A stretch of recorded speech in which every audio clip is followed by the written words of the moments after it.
to memorize your lies. I feel like I've been hypnotized. And then that magic man, he come to town. Woo-wee, he done spun my head all round. Said recess is in session, 2 and 2 make 5. And now, baby, oh, I'm alive. Oh yeah, I'm alive. And if you wanna be the teacher's man, well, baby, you just better forget it. Rock got no reason, rock got no rhyme. You better get me to school on time.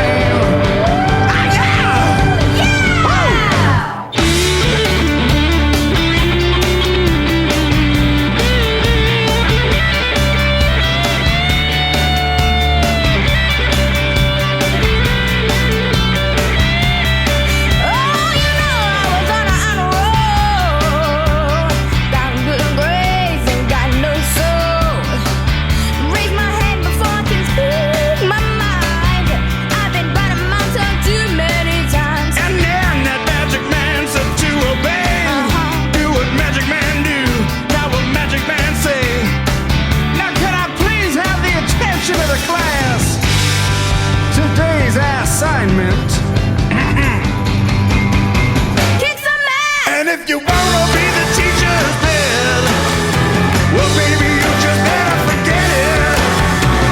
Rock out no reason, rock out no rhyme. You better get me to school on time. And if you wanna be the teacher's pet, well, baby, you just better forget it. Rock out no reason, rock out no rhyme. You better get me to school on time.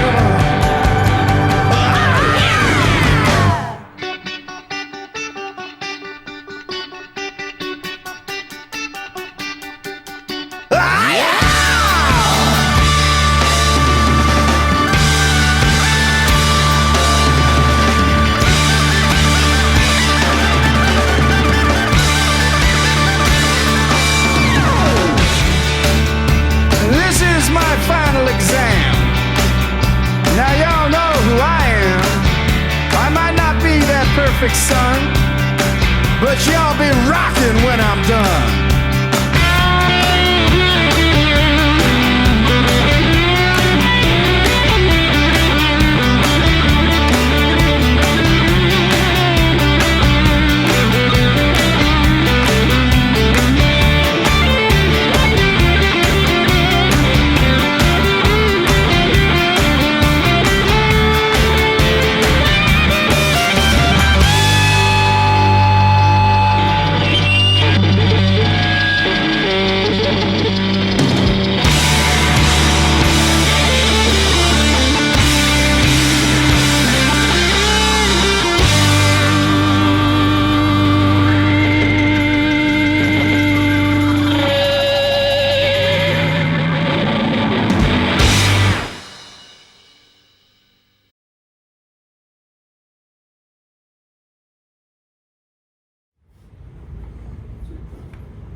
My name is Max, and today I'm going to present to you my concept for the Alpha Gamma Rho fraternity. To kind of start things off, I'm going to walk you through the floor plan, and then I'm going to kind of take you through a couple of the sustainable approaches that I was thinking of when designing this. So to start it off, the main entrance is going to be right over here to the north. As you walk in, to the right is going to be 2 restrooms. To the left is going to be the chapter room, as well as a chapter office. To the right is going to be an outdoor storage area that isn't accessible from the inside. As you make your way down, you're going to be led to the entry hall, which continues all the way to the south, as well as a little bit into the dining room. In a couple of renders that I'll show you, you'll be able to see it a little bit more. That actually shows that 12-foot ceiling height. South of that is going to be the living room, and then below that is going to be the greenhouse. Making your way over to the east side is going to be the library, the house mother dorm or unit, as well as all the other, the west side, all the other west side dorms that follow the same pod structure. So in each of these little cells, there's going to be 4 rooms. 2 of them are connected by a bathroom. And then make your way over here is gonna be the dining room. Below that is the kitchen. As you make your way down the hallway is gonna be the mechanical, laundry, and then the rest of the east side dorms. So to kind of bring you into what I was thinking about for sustainability, the first thing that that immediately comes to mind is solar energy and how the sun impacts the site that you're on. So knowing that the sun rises from the east and kind of sets in the west, I wanted to do something to change up, one, the actual facade to make it a little more dynamic instead of having flat walls, but also create something that helps block out the sun on this side from the direct sunlight. As on the site, there are existing trees down here to the south that do a good job of blocking this area from direct sunlight. So that is one of the approaches, is to actually curve the rooms by about 20 degrees, and that blocks the sun and only angles it onto these southern facing tips, while giving the actual person that's in the room access to the north views and the northeastern views, which are the other dorms and the road. Tilting this building this way also serves other beneficial purposes, like the Douglas Road that comes from here in the south up. That means that whenever it's nighttime, cars are driving, that light isn't directly shining into these rooms as they're making that turn. Now, on the north edge, which you can see by this map, the road does curve right here. It curves kind of in this area, and that curve actually, it stops the line of sight from the headlights from actually even reaching this area. So this way you didn't have to worry about actual sunlight hitting here, nor this northern side, because by the time they turn here and get into visible view of this northern side, the headlights are already pointed more towards the east. So that sunlight wouldn't be affecting the northern side as well as the eastern side. Additionally, what I'm going to talk about a little bit later as well is going to be the effect of wind and the wind force that's also on the site. Turning the building by this about 20 degrees also allows wind to be able to enter those spaces and provide a passive airflow through the space. Going, I guess, directly into wind, a lot of the wind in this site is north, it runs north to south, with some of it being north to west, like north to, I guess, southwest. So that's also why I wanted to have the building shaped this way, is allowing the wind to be able to pass through these passages, which would be just storefront windows with a bottom grill that can be opened up. That way the wind can pass through, rise up, and exit out through either another door or through clear story windows, which would be more located here. With having passive airflow like that, it does help reduce costs in cooling, as well as passive heating, which that can be obtained through the use of this greenhouse. So not only does it give the students a little bit of responsibility to take care of, actual plants, but this greenhouse, whenever the sun does hit it, it would create like an echo chamber for the heat. And then during the winter months, when the sun is already low and it's already passing through those clear story windows and building up in here, that would be able to pass through into this living room area, kind of minimizing the use of actual conventional heating. Right down here, which I can kind of show you on this. So this would be the dining area, the chapter room, and then in here is where you're gonna be for the living room, and then this would be the entrance. Here would be some of those clear story windows, and then there's another pair that mirrors it that's right above the user's head. So the idea would be grills that would be lining this wall. That way the air would be able to pass through. As it rises, it'll go up through this open passage here and out through the building. Additionally, the living room, I wanted it to be kind of multi-use. So not only just a living room, but also the capability of hosting events. Because as you know, a lot of the frats here do like hosting events for a variety of occasions. So I wanted to put kind of little channels that this panel, or this glass panel, could actually coast on. So this whole thing could be opened up and allow both the dining area and the living room as well as the hall to be accessible for the guests that are there. This would give us about 100 square feet or 100 people capacity in this area for events. Then for some of the other approaches that I kind of was looking at was the use of water on the site.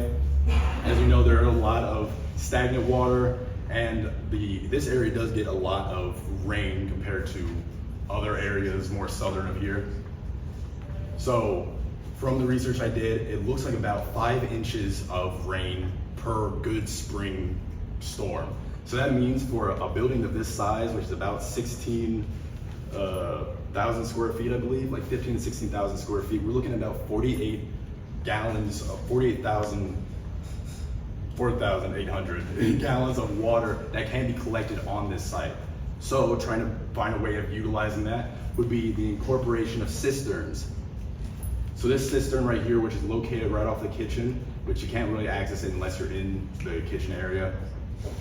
That way we can actually collect a lot of the rainwater, and that can be used and put back into the building for the laundry machines, for the taps, as well as for the toilets.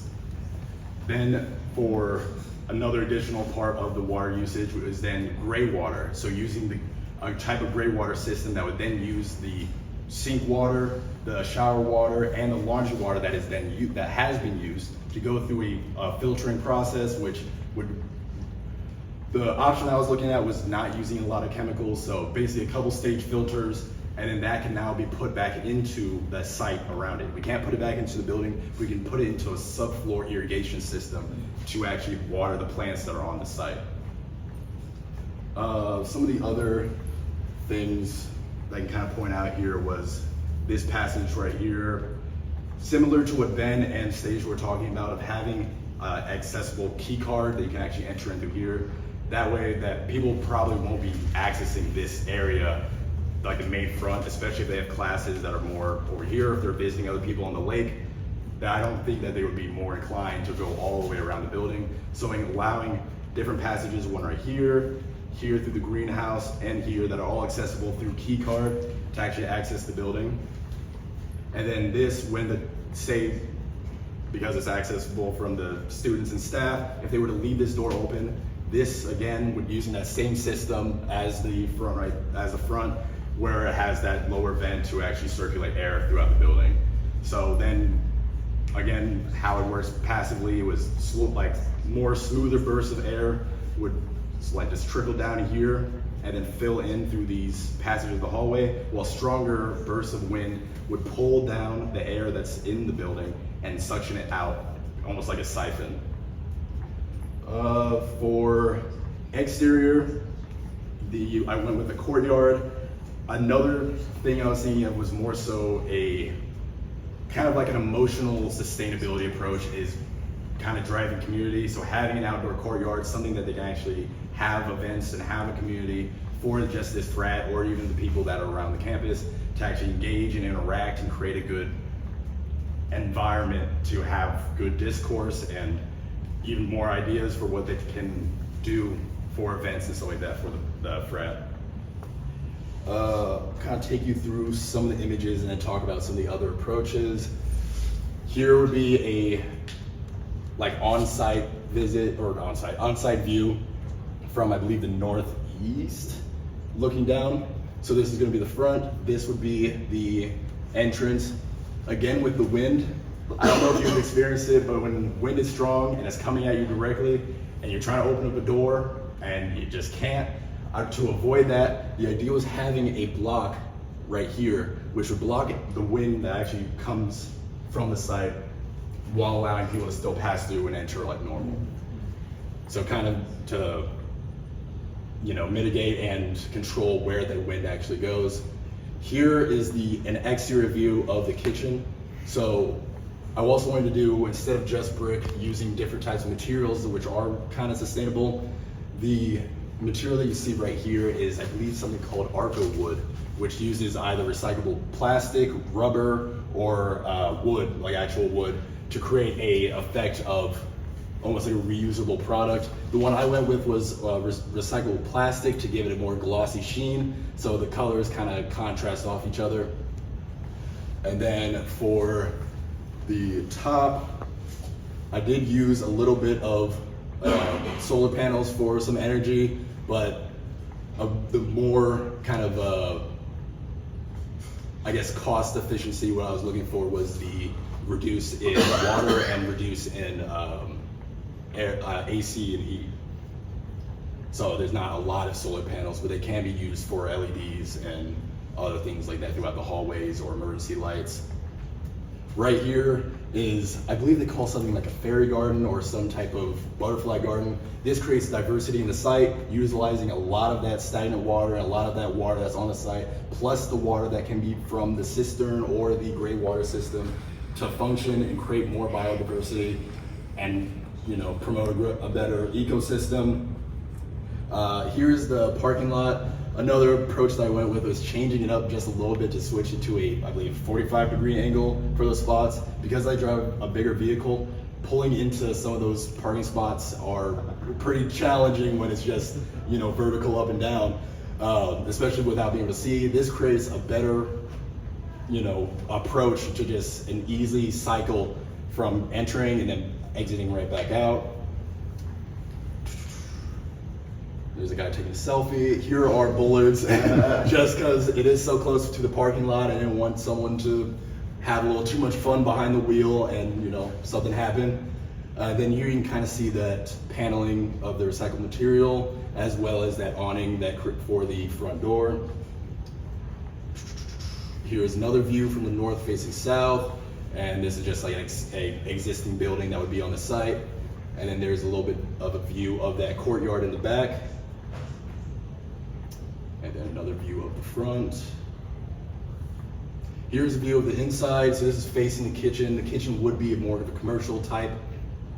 Here is just the regular tables, people enjoying it, people, you know, moving stuff throughout the kitchen and other parts of the hallway. The idea as well, which I don't know if I have any slides of the outside, but for the inside, you can kind of see that this poster on the wall. This space, I believe, is like 4 or 5 feet. That means you can have a lot of real estate for posters, for advertising, other stuff throughout the frat to kind of get engagement from all the students. You can actually post on these walls as they're walking to their dorm, they can see it. Or even on the outside, you could have banners, you could have flags, you could have things that kind of signify events that are going on around campus right here. So people driving from this Douglas Road can see that as they're going by. Here is a view of the, kind of like sitting in that hallway area between the dining room and the living room. This would be facing that greenhouse, and then here would be like a clear story window, just fully glazed. Here is the hallway, so facing right here, facing north. This would be the, a little bit abstracted, but the view into the living room and the dining room and then out. Here is a view from the dining room facing south. All the way down the hallways, which is something I did forget to mention, is down here to the south and to the west. Those ones are going to be emergency doors, so they wouldn't be actually accessible for normal daily usage, but those would be for if there's an emergency that students can easily evacuate. Same thing with the angle of the door. I knew that I had to have, or the angle of the walls more so, and the rooms, having an emergency door that's located there as well as here would be beneficial, so it doesn't create confusion. It's a smooth flow downward as you leave your room, so you do stay in that those suites. Here is, I believe, this hallway facing down. Oh no, right here. It is this hallway facing to the west. And then here's a view of the courtyard. Again, using some plants. The idea is you could possibly have a campfire or some type of meeting space outside. And then here is from the right here of the courtyard. So this is facing south again. Or actually no, this is from the west facing to the east. So that's gonna be right down here on one of the sidewalks. And then here is the back view of an aerial shot for the courtyards, and kind of see what the site looks like, as well as the top of the building and how that functions for the clear story windows. And then another view of the front. Yeah. Okay, and I think that concludes it. I'd love to hear any questions. Oh, I want to commend you for your rendered drawing. Great. Wow.